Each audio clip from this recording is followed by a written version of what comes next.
Narito naman ang pangalawa nating tanong ng Pilipino mula kay Luis C. Mula naman sa Santa Mesa, Manila po.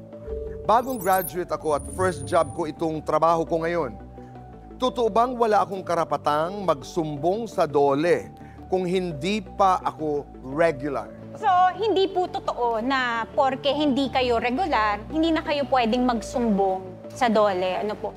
Kasi para mas malinaw lang po, Tito Boy, lahat ng manggagawa, whether regular or hindi regular, may mga karapatang protektado po ng ating batas, no? Isa sa mga karapatan na to, of course, yung tamang pagpapasweldo, karapatan yon. Or dapat po nababayaran sila ng OT.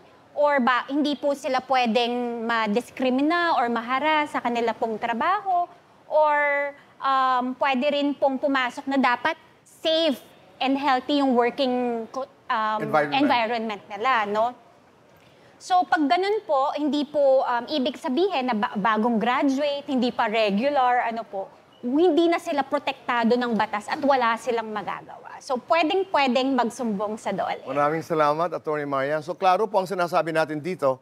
Ngayon ko lang naiintindihan ito ng malinaw na hindi ka kinakailangan regular para ikay magsumbong kung ikay hindi tinatrato ng maayos kung saan ka man nagtatrabaho.